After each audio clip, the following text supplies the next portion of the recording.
হে বন্ধুরা, আজকে আমি একটি গুরুত্বপূর্ণ শরীরের হরমোন নিয়ে আলোচনা করছি, যা পায়ের নখ থেকে মাথার চুলের গোড়া পর্যন্ত অনেকটাই এফেক্ট করে। আশা করি তোমরা বুঝতেই পারছো এটা কি টপিক হবে। তা হচ্ছে টেস্টোস্টেরন হরমোন, যা আমাদের শরীরে অনেকটাই দরকারি হরমোন, যা আমাদের মাসেলস গ্রোথ, হেয়ার লস, তারপরে ফেসে, বডি সম্পূর্ণ অংশেই অনেকটাই এফেক্ট ফেলে।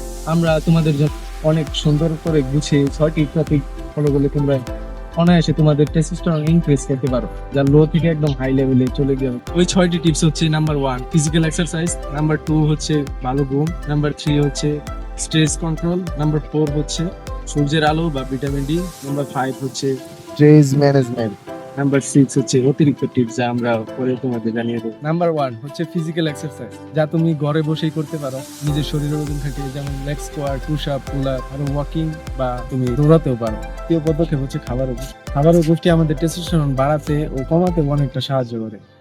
কি খেলে বাড়বে এবং কি খেলে কমবে তা আমি তোমাদেরকে বুঝিয়ে দিচ্ছি। প্রথমত হচ্ছে প্রোটিন, যা আমাদের শরীরের ওজন মোতাবেক খেলেই হয়, কিন্তু তুমি চাইলে এটা কম বেশিও খেতে পারো, কিন্তু তোমার ওই দিকটা ফোকাস রাখতে হবে যাতে তোমার প্রোটিন ইনটেক সম্পূর্ণটা পুরা না হলেও কিছুটা পুরা হয়। যেমন তুমি এইগুলো নিতে পারো, এইগুলোর ভালো উৎস হচ্ছে ছোলা, ডিম, তারপরে তুমি চাইলে সয়াবিন কিনতে পারো। এটা সস্তা, দামে সস্তা, কিন্তু মানে অনেকটা ভালো, যা তোমার প্রোটিন ইনটেক পুরো করবে। আর স্বাস্থ্যকর ফ্যাট অনেকটাই গুরুত্বপূর্ণ, কেননা তোমরা জানো যে টেস্টোস্টেরন হরমোন স্বাস্থ্যকর ফ্যাট থেকেই তৈরি হয়। তার জন্য তুমি মাছ, ডিম এগুলো বা অলিভ অয়েল তেল খেতে পারো।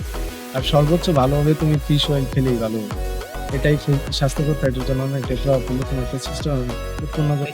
কার্বোহাইড্রেট, যা টেস্টোস্টেরন থেকে আরো একটা গুরুত্বপূর্ণ প্রভাব ফেলে, এটাকে এড়ানো মোটেও ঠিক হবে না। তুমি কার্বোহাইড্রেটের ইনটেক পুরা করতে তুমি ব্রাউন রাইস খেতে পারো, বা রুটি, বা তুমি আলু, তারপরে শাকসবজি খেতে পারো। এগুলোই স্বাস্থ্যকর কার্বোহাইড্রেটের জন্য ভালো। আর যা খাওয়া যাবে না তা হচ্ছে ধরো তুমি চিনি জাতীয় ফুড অ্যাভয়েড করবে, যেমন যেগুলো process food, fast food, cold drinks, তা অ্যাভয়েড করা লাগবে। যেমন তুমি বার্গার, পিৎজা এগুলো অ্যাভয়েড করবে বা মাসে খাবে, কিন্তু সবসময় খাবে না। তারপরে চিনি জাতীয় যেগুলো খাবার ওইগুলো মাস্ট বি অ্যাভয়েড করতে হবে, যেমন ধরো বিস্কিট, তারপরে এই বাজারের অনেক বেকারি পণ্য আছে ওইগুলোকে তোমার করতে হবে, অ্যাভয়েড করতে হবে। তারপরে তোমাকে যেমন ন্যাচারাল সুগার এইগুলো তুমি কনজিউম করতে পারবে, ওইগুলো ভালো, কিন্তু তোমার চিনি এটা তোমার অ্যাভয়েড করতে হবে, নাহলে তোমার শরীরের অনেক ক্ষতি হবে। আর এটাই চিনি হচ্ছে শরীরের মানে হরমোনের একটি শত্রু বলা চলে, এটা অনেক খারাপ তোমার শরীরের জন্য। ঘুম ঘুম ঘুম আমাদের শরীরের জন্য অনেকটাই উপকারী। ঘুম ইকুয়াল টু টেস্টোস্টেরন। ভালো ঘুমালে তাহলে আমাদের টেস্টোস্টেরন হরমোন ও অন্য সকল হরমোন রিসেট হয়, যার জন্য ভালো ঘুমানো অত্যন্ত গুরুত্বপূর্ণ, যার কারণে তুমি অনেক কিছুই উপকার পেতে পারো ভালো ঘুমালে। তাই জন্য তোমার এক সময় ঘুমাতে হবে, 10টা থেকে 11টার মধ্যে ঘুমানোর চেষ্টা করবে। আর যত তাড়াতাড়ি সকালে উঠতে পারো ততই তোমার জন্য ভালো, এক্সট্রা টাইম পেয়ে যাবে। আর ঘুমের জন্য তুমি ঘুমানোর 8 ঘন্টা আগে তুমি স্ক্রিন টাইম পজ করে দিবে, কেননা এই স্ক্রিনের ব্লু রশ্মি চোখের অনেক ক্ষতি করে আর মাইন্ড। আর তুমি নেগেটিভ কিছু দেখো না, যা অনেকটাই এফেক্ট করে ঘুমের মধ্যে। আর ভালো ঘুম অনেকটাই গুরুত্বপূর্ণ এই টেস্টোস্টেরন হরমোন বৃদ্ধি। তার জন্য প্রতিদিন আমাদের 7-8 ঘন্টা ঘুম অনেকটাই গুরুত্বপূর্ণ আমাদের হরমোন এবং আমাদের শরীরের ব্যালেন্স ঠিক রাখতে। নাম্বার 4 স্ট্রেস ম্যানেজমেন্ট বা মানসিক চাপ, এটি টেস্টোস্টেরনের বড় একটি শত্রু। তুমি যখন ওভার থিঙ্কিং করো তোমার শরীরে একটি কর্টিসল হরমোন রিলিজ হয়, যা তোমার টেস্টোস্টেরন ইনক্রিজ করতে বাধাগ্রস্ত করে।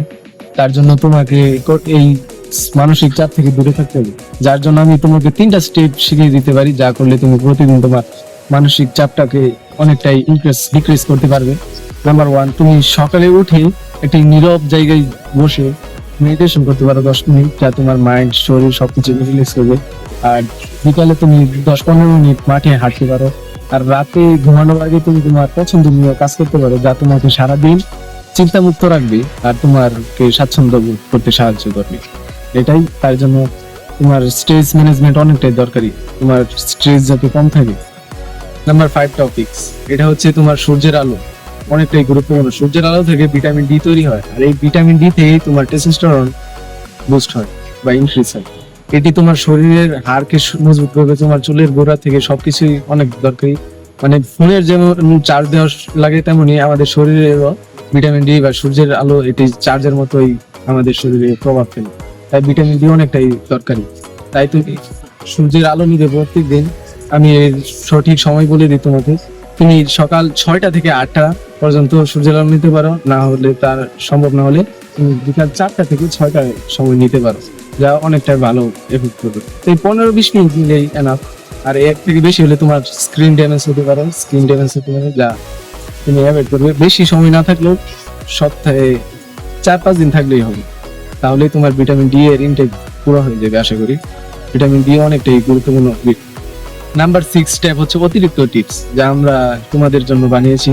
তা হচ্ছে তুমি জিঙ্ক, ম্যাগনেসিয়াম আর এগুলো অবজার্ভের জন্য তুমি ভিটামিন সি নিতে পারো। তার জন্য তুমি কুমড়োর বীজ, তারপরে ডাল, পেয়ারা, এগুলো শাকসবজি খেতে পারো, যা থেকে আর ভিটামিন সিও পাবে, ম্যাগনেসিয়াম পাবে। আবার কলা খেতে পারো, কলা একটি সুপার ফুড, যা তুমি এটা অ্যাভয়েড করে ঠিক হবে না। এগুলো খেলেই তোমার আশা করি হয়ে যাবে। আর যদি তুমি এগুলো অতিরিক্ত না খেতে পারো, তাহলে তুমি ট্যাবলেট নিতে পারো, এসেনশিয়াল ট্যাবলেট, যা ফার্মেসিতে গেলে তুমি পাবে। ম্যাগনেসিয়ামের ট্যাবলেট, জিঙ্কের ট্যাবলেট, এগুলো ভিটামিন সি এগুলো পেয়ে যাবে সহজেই। কোনো কিছুর প্রভাব তুমি যদি শুরু করো তা তাড়াতাড়ি পাবে না, তার জন্য তোমাকে অনেকটা অপেক্ষা করতে হবে, কনসিস্টেন্সি থাকতে হবে। আমি যেগুলো স্টেপ তোমাকে বলেছি, তা তুমি যদি কনসিস্টেন্সি লেগে থাকতে পারো, 8 থেকে 12 সপ্তাহ বা এর থেকে কম সময়ের মধ্যে তুমি রেজাল্ট দেখতে হবে, যা দেখে তুমি আরো মোটিভেটেড হবে। তার জন্য তোমাকে লেগে থাকতে হবে, প্রত্যেক দিন এগুলো করতে হবে। আর যাতে স্কিপ না হয়, এগুলো তুমি মনোযোগ দিয়ে করতে থাকবে। আর আমরা যেগুলো স্টেপ শিখিয়ে দিয়েছি ওইগুলো তুমি করতে থাকবে, তাহলে তুমি আশা করি ভালো একটা ফল পাবে।